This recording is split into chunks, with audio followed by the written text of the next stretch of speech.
Hello, this is Dia Damson, and today we are going to do a really fun tutorial of painting a Chanel bottle. And in this tutorial we are going to pretty much play around with transparency and painting glass or glass object.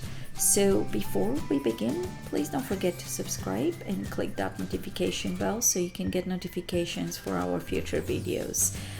Really fast, I'm gonna go through the way I sketched this. So you have an element that is created by rectangles. So you have the main bottle, the shape is a rectangle. Inside that rectangle we're going to position another rectangle, but we are going to curve the sides of that inner rectangle. Label is another rectangle, position a little bit higher but is horizontal, and then the neck of the bottle is two very elongated rectangles, and the top one will get a circle in the center. And then the cap is made out of a big rectangle with few trapezoids on the top, sides and bottom. So the main rectangle, the walls will pretty much determine where the trapezoid begins and kind of like slanting those sides a little bit in and closing them up, so making the top and the bottom almost like a half the size of the cap on the center. And then how we going to give the illusion of a glass is using very transparent colors. Now the reason why I did stripes on the canvas, I thought it's gonna look really cool, which it does, but it creates a difficulty because I'm going with highlights or shadows between white and black. So if I want to create a transparent color with darker colors, and this one is black, I will be using a very transparent white. If I am going to a white background and I'm trying to give a transparent look, I am going still to use very transparent colors, but my main lines will be gray. So this is going to be the transition between the white and the black, is alternating between gray and white. So if I'm on the black, obviously I'm going with very transparent whites, and if I'm on the white, I'm actually going with gray. And the whole painting, because of the stripes, I'm going to try to make it as straight as possible. Now if we have monotone background, we're not going to see as much problems as if we have those stripes that are telling us if something is not straight or perfectly straight. So this is one thing to consider if you decide to paint something like this. I do love the stripes, but it created a little bit more difficulty for creating the illusion of straight lines. So that is something to consider. I am going to add yellow and orange to the sides or between the two rectangles, and also a little bit on the cap.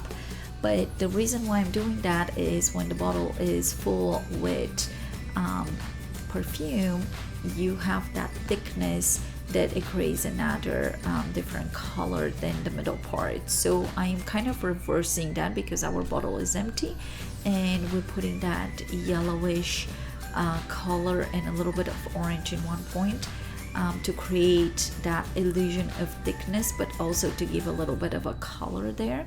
So it's like the perfume color. I am going to create that element, the bottle neck, to look like it's turning around, so all the lines on those two elements in the center are kind of soft. So you see how I curved that line on the top rectangle on the neck kind of downwards, and I created that line between the two rectangles, the two white rectangles, kind of pointing a little bit down too. So that gives us the illusion of that area being round. And because our focal point is more the label, we're looking a little bit under the bottle, not straight, right straight ahead at that area, so it's curving down. Now if our focal point is a little bit higher, the curvage will be opposite, so we are not dealing with too much of any other curvage on the rest of the parts because they're rectangles and we're looking straight ahead. But the only part that we can do this is the neck because it's more elongated, and that pretty much is going to give us the illusion of the three-dimensional look and feel.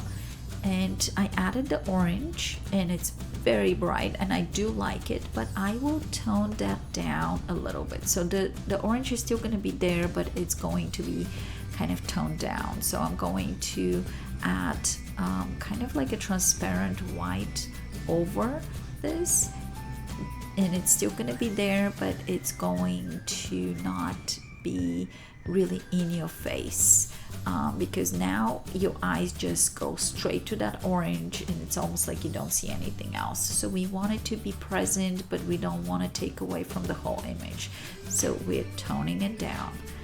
And every area that has transition between the stripe from black and white, I have to make sure I am covering that with white few times, so it's not going to show the stripe in areas that I don't want the stripe to be like taking away from the image again.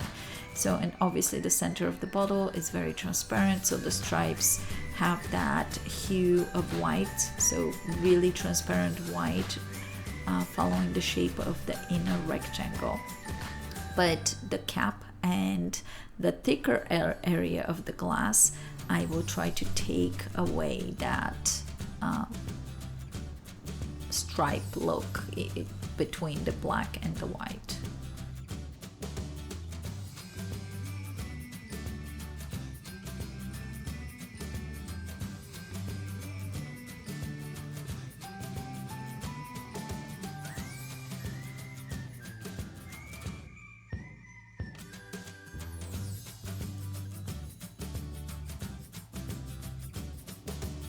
And on the top, I just want you guys to observe the cap of the bottle. It's off center. And by the end of the video, little by little, we are going to push those lines to make it more centered. Now, if we had only black or only white background, that will not really stand out as much. But now because we have those stripes coming down, it's just really in our face. So that is something that I hit as a problem painting with stripes and a very geometrical figure like this bottle. So I am going to add more shadows on that cap. I am going to add each line in the bottle on the top on the cap. It's going to be doubled, so it's going to have 2 lines instead of 1.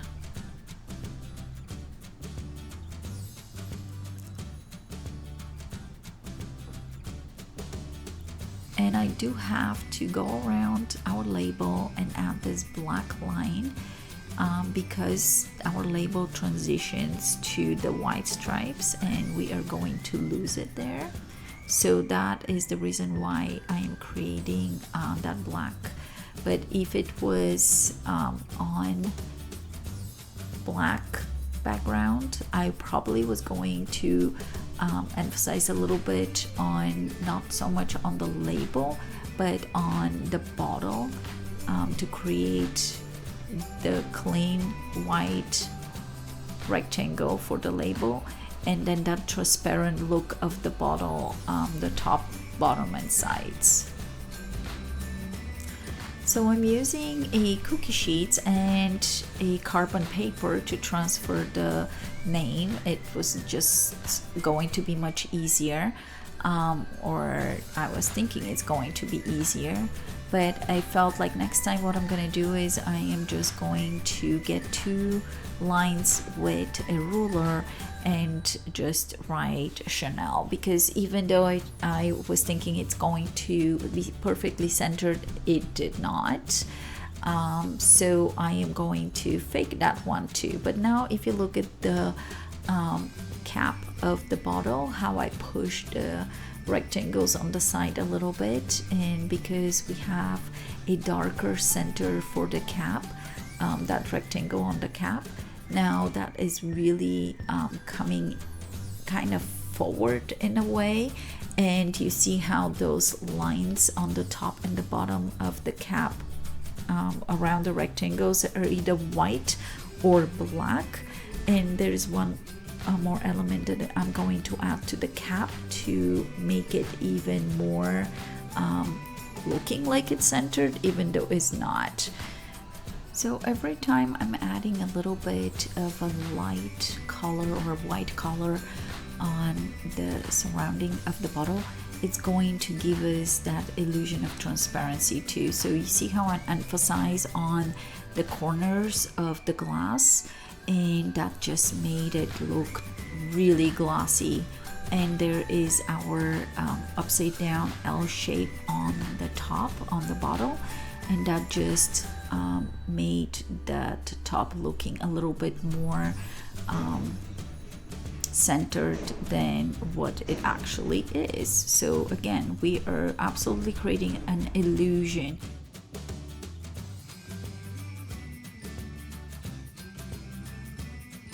But thanks for watching, and I hope you enjoyed this one, and we'll see you soon.